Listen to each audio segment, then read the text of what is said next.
Gold, trusted gold buyers. మీరు తాకట్టు పెట్టిన బంగారాన్ని విడిపించి ఈ రోజు ఉన్న మార్కెట్ ధరకు కొనబడను.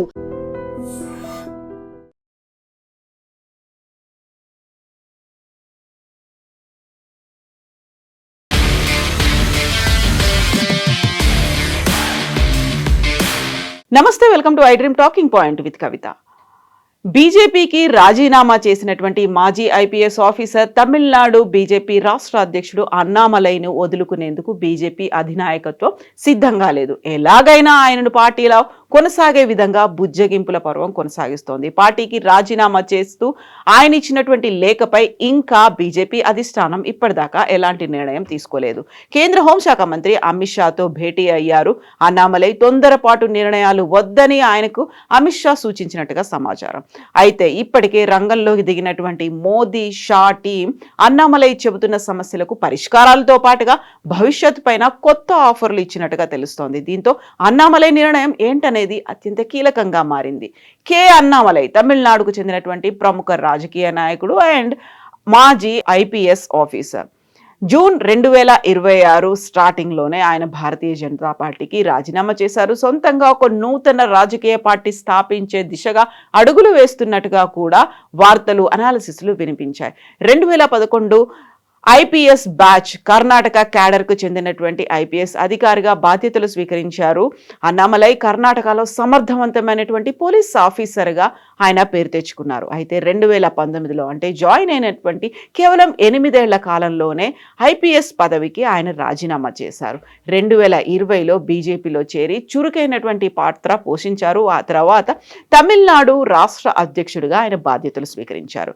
జూలై 2021 నుండి ఏప్రిల్ 2025 వరకు తమిళనాడు బీజేపీ రాష్ట్ర అధ్యక్షుడిగా అన్నామలై వర్క్ చేశారు. ఆ కాలంలోనే ఎన్ మక్కల్ అంటే నా భూమి నా ప్రజలు అంటూ ఆయన రాష్ట్ర వ్యాప్తంగా పాదయాత్ర నిర్వహించారు. బీజేపీ పార్టీకి గణనీయమైనటువంటి ఓట్ బ్యాంకును కూడా పెంచారు. బీజేపీ రాష్ట్ర అధ్యక్షుడిగానే ఆయన ఎన్నికల బరిలో కూడా దిగారు. 2021 అసెంబ్లీ ఎన్నికల్లో అరవకురుచి నుంచి, అలాగే 2024 లోక్సభ ఎన్నికల్లో కోయంబత్తూరు నుంచి పోటీ చేసి 2 సార్లు 2 చోట్ల ఆయన ఓడిపోయారు. అయితే అక్కడే ఒక కీలకమైనటువంటి పరిణామం చోటు చేసుకుంది. ఎన్నికల సమయంలో మిత్రపక్షమైనటువంటి ఏఐడిఎంకేతో వచ్చినటువంటి విభేదాలు, అలాగే అన్నామలై కనుక పార్టీ అధ్యక్షుడిగా ఉంటే తాము కూటమిలో చేరము అంటూ ఏఐడిఎంకే పెట్టినటువంటి కండిషన్తో ఏప్రిల్ 2025లో అన్నామలై బీజేపీ రాష్ట్ర అధ్యక్షుడిగా తప్పుకోవాల్సినటువంటి పరిస్థితులు వచ్చాయి. అదే క్రమంలో ఎలక్షన్స్ని ఫేస్ చేశారు. ఆ తర్వాత క్యాంపెయిన్ కూడా వెళ్ళినప్పటికీ ఆయన అన్యమనస్కంగా ఉన్నారు అనేటువంటి వార్తలు వినిపించాయి. జూన్ 2026 మొదటి వారంలో అన్నామలై బీజేపీ ప్రాథమిక సభ్యత్వానికి రాజీనామా చేస్తున్నట్లుగా పార్టీ అధిష్టానానికి లేఖ సమర్పించారు. అలాగే సొంత పార్టీ దిశగా అడుగులు పడుతున్నాయి అనేటువంటి అనాలిసిస్లు కూడా వినిపించాయి. తమిళనాడు రాజకీయాల్లో నటుడు విజయ్ నేతృత్వంలో టీవీకే పార్టీ సాధించినటువంటి విజయాల నేపథ్యంలో రాష్ట్రంలో బీజేపీకి షాక్ తగలబోతోంది, మరో కొత్త పార్టీ రాబోతోంది అనేటువంటి అనాలిసిస్లతో పాటుగా అక్కడ ఒక గ్యాప్ అనేది ఉంది అనేది భావించినటువంటి అన్నామలై రాబోయే కొన్ని నెలల్లో సొంతంగా ప్రజల ఉద్యమాన్ని లేకపోతే నూతన రాజకీయ పార్టీని ప్రారంభించాలని యోచిస్తున్నారు అనేటువంటి వార్తలు కూడా వినిపించాయి. అయితే బీజేపీ నేత అన్నామలై పార్టీకి రాజీనామా చేసినటువంటి ఈ ఎపిసోడ్లో సరికొత్త టర్న్ అనేది తీసుకుంది. అన్నామలై పార్టీ చీఫ్కు తన రాజీనామా లేఖనిచ్చారు. ఆ తర్వాత ఎన్నికల్లో అన్నా డిఎంకేతో పొత్తు, సీట్ల ఖరారు, బీజేపీ ఆలోచనలు అన్నామలైకు నచ్చలేదు అనేటువంటి వార్తలు వచ్చాయి.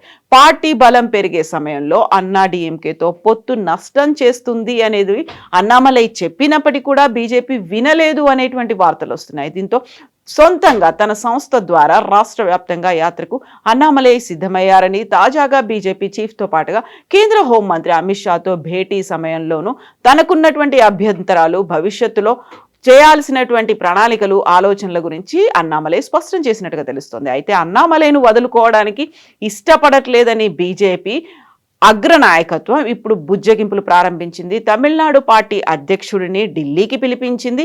ఇదే సమయంలో అన్నామలై చేయాలని భావిస్తున్నటువంటి యాత్రను బీజేపీ బ్యానర్ కిందే బీజేపీ ఆధ్వర్యంలోనే చేయాలని, మరింత భారీగా శక్తివంతంగా చేద్దాము, దానికి ఎదురయ్యేటువంటి అడ్డంకులన్నింటినీ పరిష్కరిస్తామని అధిష్టానం అన్నామలైకి హామీ ఇచ్చినట్టుగా తెలుస్తోంది. అయితే కొత్త పార్టీ ప్రస్తావన లేకుండానే బీజేపీ జెండా మీదే ఇప్పుడు అన్నామలై ప్రయాణం చేయబోతున్నారా? తన రాజకీయ ప్రయాణానికి బీజేపీతో ఒక ఎండ్ కార్డు వద్దని, అలాగే కంటిన్యూ చేయమని అధిష్టానం చెప్తోందని ఇప్పటికే మోదీ, షా టీంకు చెందిన కొందరు నేతలు మంత్రాంగాన్ని ప్రారంభించారని, పార్టీలో కొనసాగాలని, అన్నామలై నిర్ణయాలను పార్టీ గౌరవిస్తుందని ఒక హామీ ఇచ్చినట్టుగా సమాచారం. అదే సమయంలో పార్టీ రాజ్యసభతో పాటుగా కేంద్ర మంత్రిగా కూడా ఆఫర్ ఇచ్చినట్టు తెలుస్తోంది. అయితే అన్నామలై మాత్రం ఈ ఆఫర్లపైన సానుకూలంగా స్పందించలేదని చెప్తున్నారు. ప్రధాని మోదీతో అన్నామలై సమావేశం కావాలని భావిస్తున్నారని, మోదీతో భేటీ తర్వాత అన్నామలై తన నిర్ణయంపై స్పష్టత ఇచ్చే అవకాశం ఉందని తెలుస్తోంది. అయితే అన్నామలై మనసు మార్చుకుంటే మోదీతో భేటీ ఉంటుందని బీజేపీ నేతలు చెప్తున్నారు. తమిళనాడులో అన్నామలై పార్టీలో చేరిన తర్వాత బలం పెరిగింది. దీంతో అన్నామలైను వదులుకునేందుకు సిద్ధంగా లేని బీజేపీ నాయకత్వం ఎలాగైనా రాజీనామా నిర్ణయాన్ని మార్చుకునే విధంగా ప్రయత్నం చేస్తోంది. అన్నామలై తన రాజీనామాకి కట్టుబడి ఉంటారా, మార్చుకుంటారా అనేది ఆసక్తిగా మారింది. అన్నామలై తమిళనాడు బీజేపీ రాష్ట్ర అధ్యక్షుడిగా కాకముందు బీజేపీకి కేవలం 3% ఓట్ బ్యాంక్ మాత్రమే ఉండేది. అది అన్నామలై రాష్ట్ర అధ్యక్షుడిగా పదవీ బాధ్యతలు తీసిన తర్వాత 11.5% పైగా పెరిగింది. బట్ ఎన్నికల్లో పొత్తు కోసం అన్నామలై లేకుంటేనే పొత్తు కుదుర్చుకుంటామని ఏఐడిఎంకే చెప్పడంతోనే అన్నామలై దిగిపోవాల్సినటువంటి పరిస్థితులు వచ్చింది. ఆ తర్వాత నిజంగానే ఎన్నికల్లో ఏఐడిఎంకేతో పొత్తు పెట్టుకున్న తర్వాత గతంలో 5 ఎమ్మెల్యేలుగా ఉన్నటువంటి బీజేపీ ఒక్క స్థానానికే పడిపోయే పరిస్థితులు వచ్చాయి. ఈ నేపథ్యంలోనే ఒక సామాజిక మార్పుతో పాటుగా యువతకు సంబంధించి, అలాగే అక్కడ రావాల్సినటువంటి రాజకీయ మార్పులు, వీటన్నిటి గురించి అన్నామలై ఒక ఫోర్స్గా, యూత్ ఫోర్స్గా రాబోతున్నారు, ఒక మూమెంట్ తీసుకురాబోతున్నారు, ఒక పార్టీ తీసుకొస్తారనేది వినిపించింది. రేపు ఆయన జన్మదినం, మరి ఈలోపే ఆయన అనౌన్స్ చేస్తారు. రేపు ఆయన బర్త్డే సందర్భంగా ఒక కీలకమైనటువంటి అనౌన్స్మెంట్ ఉంటుంది అనేది ముందు నుంచి ఎక్స్పెక్ట్ చేశారు. బట్ స్టిల్ అన్నామలై ఇప్పుడు ఢిల్లీలోనే ఉన్నారు. మరి మోదీని కలుస్తారా? వీళ్ళు పెట్టినటువంటి కండిషన్స్కి అన్నామలై ఒప్పుకుంటేనే మోదీతో భేటీ ఉంటుంది, లేకపోతే మోదీతో భేటీ ఉండదు. మోదీతో భేటీ తర్వాతే తన నిర్ణయాన్ని అనౌన్స్ చేస్తారని అన్నామలై వర్గం, లేకపోతే అన్నామలైకి ఉన్నటువంటి ఫాలోవర్స్ చెప్తున్నారు. ఓవరాల్గా కొన్ని గంటల్లోనే తేలబోతోంది అన్నామలై బీజేపీలో ఉంటారా, బయటకు వచ్చి కొత్త పార్టీ పెట్టబోతున్నారా అనేది. మీరేమనుకుంటున్నారో కామెంట్స్ రూపంలో తెలియజేయండి.